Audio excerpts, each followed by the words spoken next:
Story 1. The internet just seemed nicer. Nobody was going to waste their precious time to start a flame war. Not when a mother calling for pizza was all it would take to send your entire comment up in smoke. Story 2. The internet did not dominate your life completely. People still bought books and magazines, went to cafes, and met each other in person rather than online. Because people spent much more time interacting, there was less social awkwardness. Being outdoors was part of your daily life, not something that was aspirational. Story 3. There was no social media. If you wanted to find like-minded people, you needed to find the right newsgroup or forum. Oh, and there was no search algorithm to guide you. You either learned through word of mouth or you did not find out. Story 4. I sometimes miss the crazy connecting noises the modem made. Story 5. Original weird, trippy web pages. There was no standard, perfectly crafted website layout. It was just people and their lives. It felt new and exciting to meet a stranger and read all their unique fonts. Story 6. Could not get annoying phone calls while connected. Now I can be online on multiple devices and receive multiple calls at the same time. This is not an improvement. Story 7. Things were not always connected to the internet. My refrigerator was just a simple appliance. I did not have to log in to watch television. I did not have to subscribe to every website I visited. When you wanted to get online, you did it with intention, not because your phone was in your pocket and you were bored, or you received a push notification from the news agency. I am old and cranky. Story 8. How it did not dominate our lives. It went from a board game you would pull out once in a while to an extension of ourselves. Story 9. I do not miss it, but at the time it was the best we could get. I have good memories from childhood using dial-up. Story 10. Why would anyone miss it? I was there for 14.4 kilobits per second to 56 kilobits per second speeds. The only memories I have are of people rushing to Fry's Black Friday sales just for a single 56 kilobits per second model at $20. Also, thumbnail adult websites were popular, since you knew you were not downloading any videos. Story 11. I feel like it was a more creative space, especially in terms of fan sites and people making YouTube videos just for the sheer creative fun of it. Those things still exist, but they are buried under so much other sleek and glossy content. That being said, I spent more time with dial-up internet in my youth than most people. I would wager, and I miss absolutely nothing about dial-up itself. Story 12. Old forums for content were cool. They only had a few categories within the community, such as the main topic of the site and an off-topic section.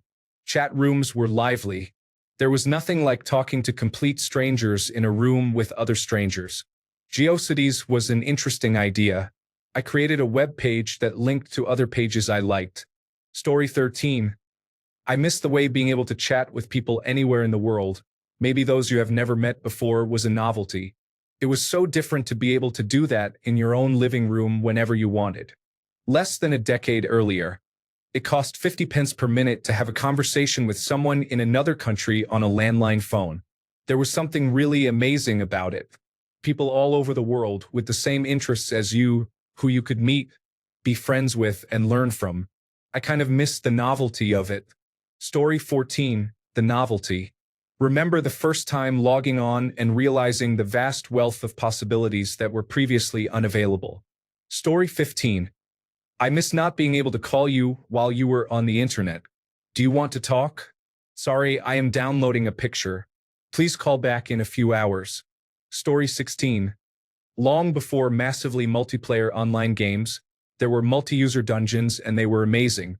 I spent way more time than was healthy playing Stick in the multi-user dungeon around 1994 to 1995, and even coded my own zone that got added to the game. Just like a modern massively multiplayer online game, it was like playing an adventure game with friends, but all free and totally managed and built by the players. I was just a teenager, but most were run by university students. Fantastic memories of making new friends and never having a clue who they were or where they came from, all in a super positive, non-toxic atmosphere. If you want to play, it is still online 30 years later. Just use telnet to mud.stick.org port 9000. Story 17. In the old bulletin board system days, we would actually meet up every week because we were all in the same city. There were faces to all the silly handles. Story 18. I miss how you sat down to use the computer, did your business, then disconnected and went about your life. Being connected 24 hours a day, 7 days a week might be convenient, but it has turned many of us into unpleasant people. Story 19. I miss that most people were not on it.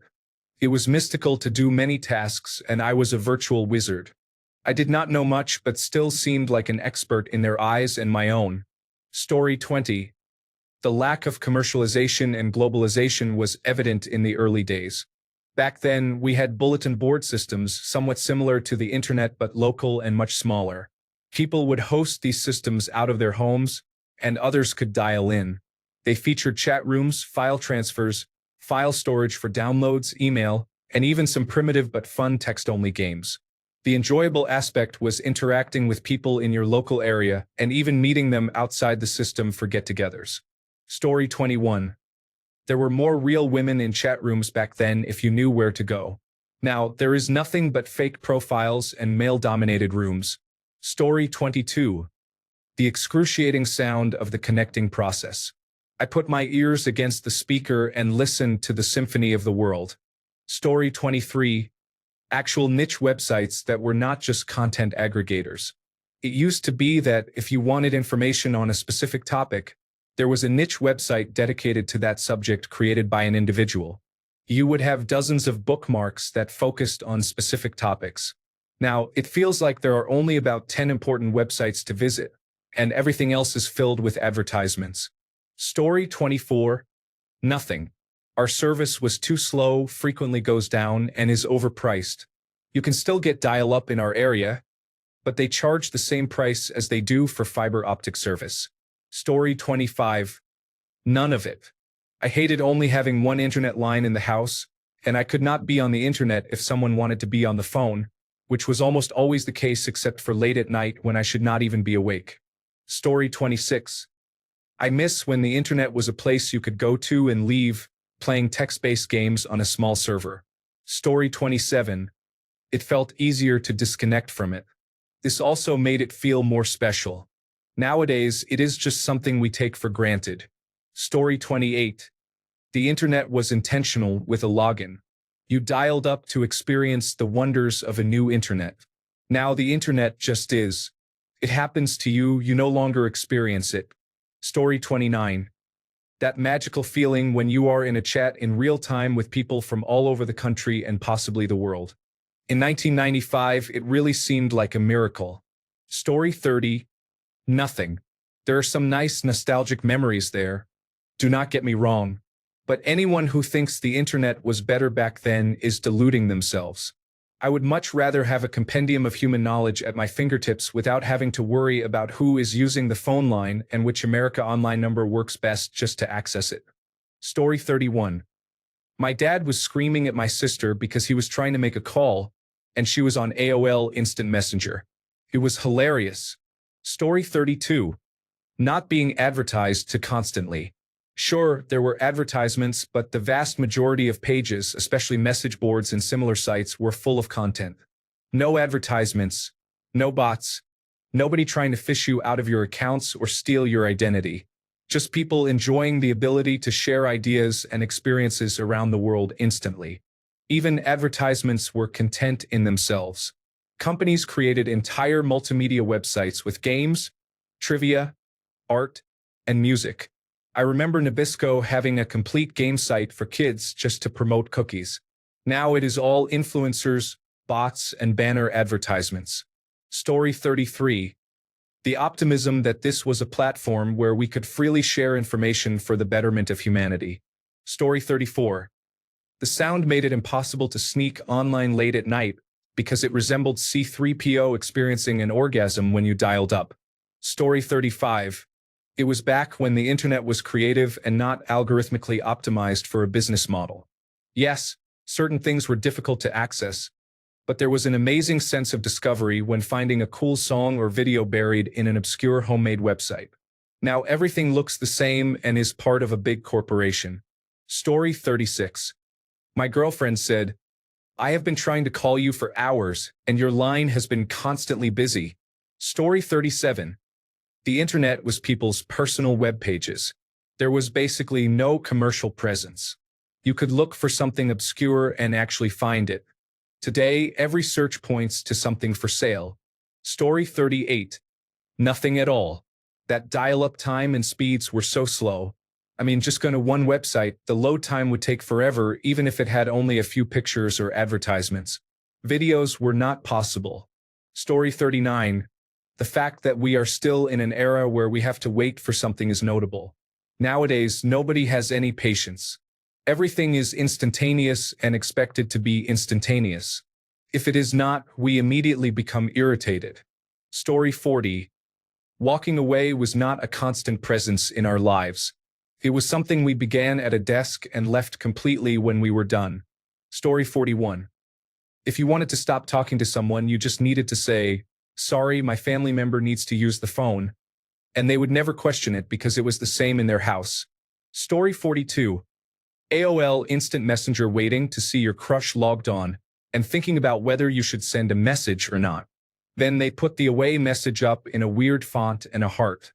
Story 43. Endless specialized websites all linked together like a web, instead of 4 websites sharing content with each other endlessly. Story 44. I wasn't alive during the dial-up era or arrived at the tail end of it, but I liked how things were really cool and new. Now it feels like copy and paste. Story 45. Very little. I do miss the kind of bootstrap nature of the internet.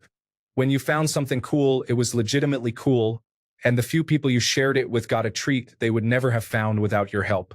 Today, you get something in your feed that was posted by someone who heard about it from an influencer or hub site with 4 million followers, and generally, it is just barely clever enough to distract you until the next cat video. Story 46. Oh man, where to begin? Not having a guide to tell me exactly how to play every video game. I joke and say EverQuest came out before the internet did. Gaming back then was great because if you did find something for a game, you felt like you stumbled upon gold. Videos were the length they needed to be, not stretched out for monetizing. The absence of artificial intelligence writing bulked-out articles made it impossible to find anything of substance. The phone and internet shared space, putting a cap on how long I would spend on it. I could write books on how much I missed that era of the internet and why. Story 47. I missed people wanting to connect. Could just be my current experience, but when I had dial-up, people seemed to want to chat more and have deeper conversations. It feels like now people just want a moment of distraction. Story 48. Bathroom breaks occurred between web pages loading. There were no applications yet. If you had a question, you either got an answer or did not. There was no option to use a search engine. Story 49.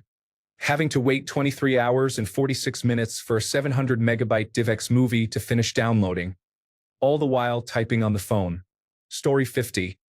Although I was amazed at downloading files, connecting with people, and obtaining information on the internet, I was well aware of the limitations from the very beginning, despite only being 12 years old.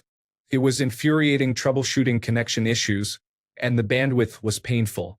Story 51. All those Flash cartoons, it was harder to make content. There was still poor quality, but there are infinitely more poor quality pieces now. Story 52. I miss it being more about information sharing and finding things you are interested in instead of overcapitalized money-making garbage. Story 53. The sound of the model dial and connect was like a transporter beam taking you to a new world. The anticipation now turns to dread. Story 54. Playing a multi-user dungeon on Telnet, you could get an apartment and create your own content. I made a bathtub where you could flush yourself into a secret pocket dimension. Story 55.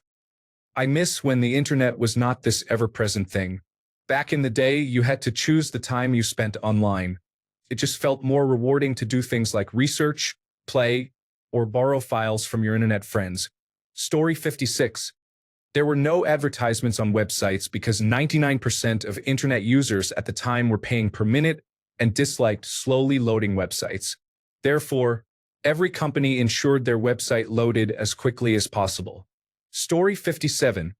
Usenet organizes posts according to subject. It allows a doctor in Africa facing an unusual issue to ask in the professional forum and get opinions from around the world. The platform features mostly non-moderated, commercial-free, text-oriented conversations. Story 58. Chat rooms were very popular at the time. I spent a lot of time in them as a teenager. It may seem questionable now, but I like to believe that the people chatting with me were also teenagers. Story 59. You did not have to see and hear all the stupidity. I guess cable television was really the only thing forced onto you. Story 60.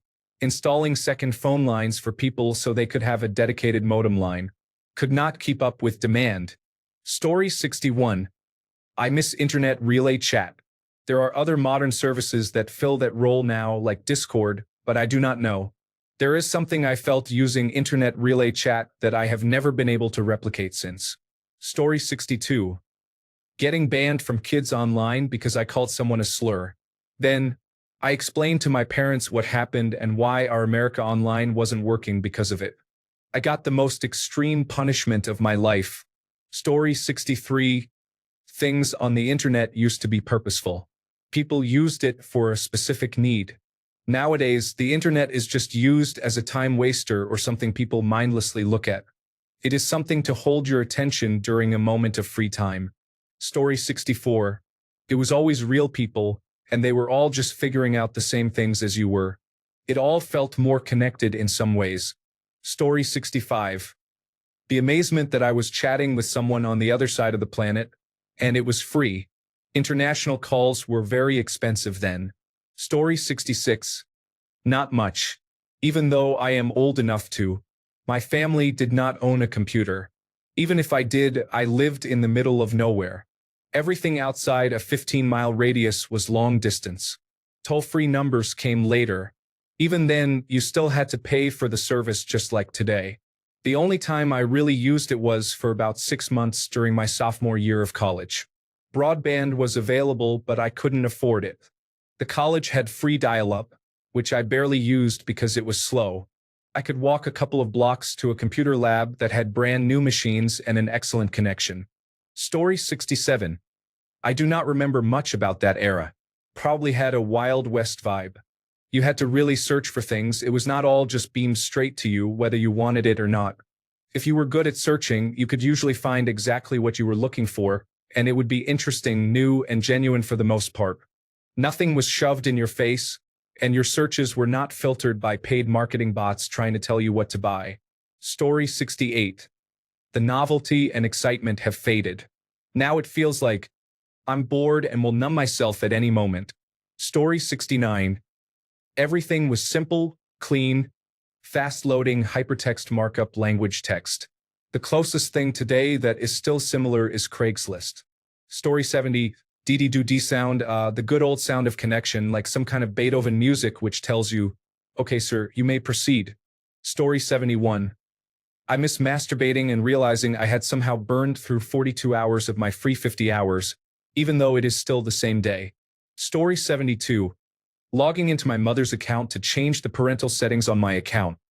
Then logging back into my account to visit gore.com and look at pixelated mutilated body parts until I was kicked off. Story 73. Weird websites or just websites in general.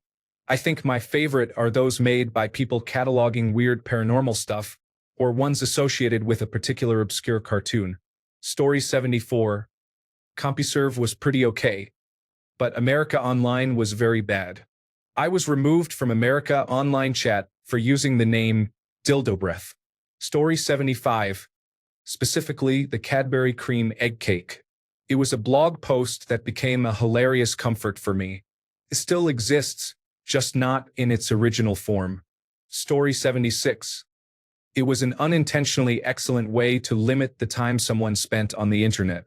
It was a go in, get the data, get out sort of situation. What we have is not better or worse. It is just different. Story 77. Being excited to chat with somebody hundreds of miles away in a different state after 9:00 p.m., of course, because of the rate structure by Microwave Communications Incorporated. Story 78. People actually did other things, and there was not much of a place for foolish, ill-conceived conspiracies to spread. Story 79. Everything took a long time, and there was not much content. Check email, then log off and do something constructive. Now, the endless scrolling side activities consume a lot of time, which is a real issue for many people. Story 80. That you would just have 30 minutes on the internet and then go about your day. It is wild to think of that since now we are connected 24/7. Story 81. The discovery that not everything belonged to the 5 or 6 companies that own and control everything you do on the internet was important. There was also the internet relay chat where we really went to discuss. We stayed in front of the screen because we paid by the minute, and every day there were things to discover. Story 82. I miss my nerdy coworkers bragging about how much last month's online service bill was. We had discovered a crude but massive game called Air Warrior, and the online service cost $6 per hour. Story 83. It was a place to go. I wanted to use it. Now, here and today it wants to use me, and that is not the same thing. Story 84. Intense videos. I know it is not good for my mental health, but there was some wild content on the internet. Feels like it has all been removed. Story 85. I know something I don't miss. That nasty screeching noise the handshake makes and how painfully slow the connection was. Story 86. I miss instant messaging, more specifically, AOL Instant Messenger. I remember setting up alerts for when my crushes would log on. Texting was a lot more fun and exciting too because the time window to catch your friends was limited and people responded instantly. Nowadays, it is common for some people to take hours to days to respond. Story 87. All the people talking about no advertisements are cracking me up. The advertisements were so bad they would overwhelm your system so you could not get rid of them. Then they would automatically download malware onto your personal computer. That is why advertisement blockers were invented, not to skip the 10-second advertisement on YouTube. Story 88. When the content was less filtered, I remember seeing some really exciting and horrific material, but I loved it. Everything is so politically correct nowadays. Story 89. It was all about ordering a pizza and gaming. A very wholesome time to be alive, and it is a shame our current and future children will never experience that. Story 90. Next door's budgerigar. They used to hang it outside in the cage on fine days, and it would sit there happily singing the dial-up modem sound. Thanks a bunch for sticking around till the end of the video. Remember to subscribe, and until next time, stay awesome and goodbye.